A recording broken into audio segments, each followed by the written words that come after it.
हम किताबों से लेकर आप तक जानकारी पहुंचाते हैं। अगर आप हमारे चैनल कहानियां पर नए हैं तो चैनल को सब्सक्राइब करें और घंटी को बजाएं। अलिफ लैला की कहानी भाग 1 में यंत्र के घोड़े की कहानी।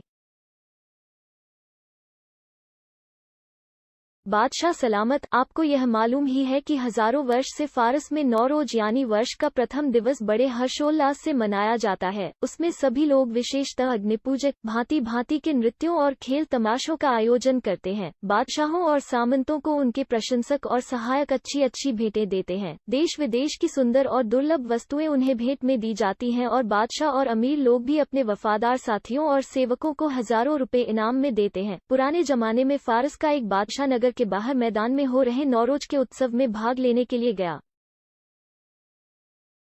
उसके सारे दरबारियों, सामंतों और प्रमुख राजकर्मचारियों ने आकर उसकी सेवा में बहुमूल्य भेंटें दी। प्रख्यात कलाकारों और कारीगरों ने अपनी बनाई सुंदर वस्तुएं भेंट में दी। इनमें हिंदुस्तान से आया हुआ एक बहुत होशियार हिंदू कारीगर भी शामिल था। उसने बादशाह को जमीन तक झुककर सलाम किया और यंत्र रूप में बना हुआ एक घोड़ा भेंट किया। उसने कहा, पृथ्वीपाल, इस तुच्छ सेवक ने कई वर्षों तक अथक परिश्रम करके आपकी सेवा में देने के लिए यह अद्भुत वस्तु बनाई है। आपको समस्त संसार में ऐसी वस्तु न मिलेगी। देखने की तो बात ही क्या है, किसी ने ऐसी चीज के बारे में सुना भी नहीं होगा।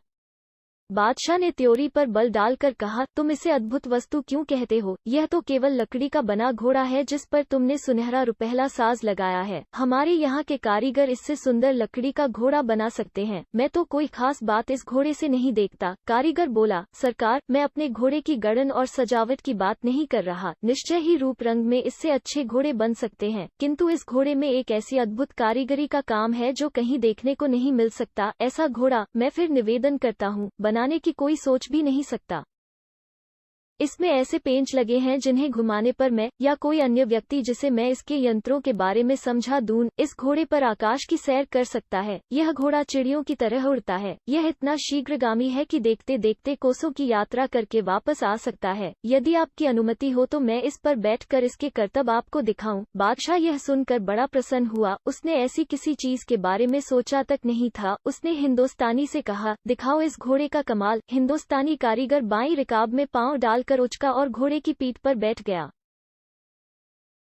उसने दोनों रिकाबों में 5 जमा लिए और लगाम पकड़कर बादशाह से बोला, मुझे किधर जाने का हुक्म होता है? फारस की राजधानी शिराज से, जहां यह उत्सव हो रहा था, लगभग 3 मील दूर एक ऊंचा पहाड़ था जो राजधानी से दिखाई देता था। बादशाह ने कहा, वो पहाड़ देख रहे हो? हालांकि वह यहाँ से बहुत दूर नहीं है, किंतु तुम्हारे घोड़े की परीक्षा के लिए इतनी दूरी ही काफी है। उस पहाड़ की तलहटी में एक खजूर का पेड़ लगा है, तुम उसकी एक पत्ती ले आओ। अभी बादशाह के मुंह से पूरी बात भी नहीं निकली थी कि हिंदुस्तानी कारीगर ने घोड़े की गर्दन में लगा हुआ एक पेंच मरोड़ा। घोड़ा एकदम धरती से आकाश की ओर तेजी से उठा और वायु वेग से पहाड़ की ओर उड़ने लगा और शीघ्र ही आंखों से ओझल हो गया। सारे दरबारी और सामंत तथा अन्य लोग इस बात को देखकर बड़े आश्चर्य में पड़े और सभी के मुख से घोड़े की प्रशंसा के शब्द निकलने लगे। 5-7 मिनट बाद वह घोड़ा अपने कारीगर सवार को लिए हुए वापस आ गया। कारीगर के हाथ में खजूर के पेड़ की एक टहनी थी। उसने घोड़े से उतरकर बादशाह को वो टहनी भेंट की।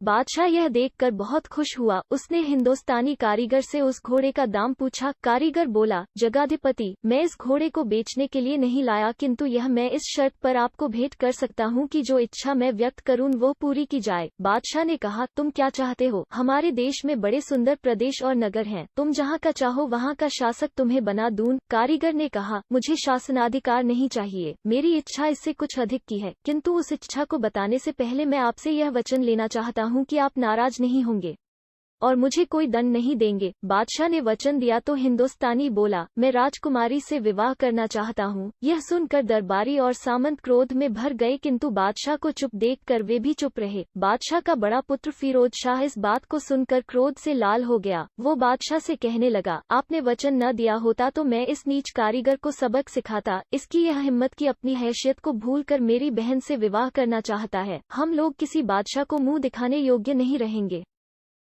आप इसे फौरन भगा दीजिए, कह दीजिए कि अपना तमाशे का घोड़ा लेकर हिंदुस्तान वापस चला जाए, नहीं तो जान से हाथ धोएगा। किंतु बादशाह ने धीमे स्वर में उससे कहा, लेकिन ऐसा घोड़ा तो संसार में कहीं नहीं मिलेगा। युवराज ने देखा कि बादशाह घोड़े पर इतना रीझ गया है कि इसे लेने के लिए नीची हैसियत के हिंदुस्तानी कारीगर को दामाद बनाने के लिए भी तैयार है, तो उसने मामले को टालने की कोशिश की। उसने कारीगर के पास जाकर कहा, बादशाह सलामत तुम्हारा घोड़ा ले सकते हैं।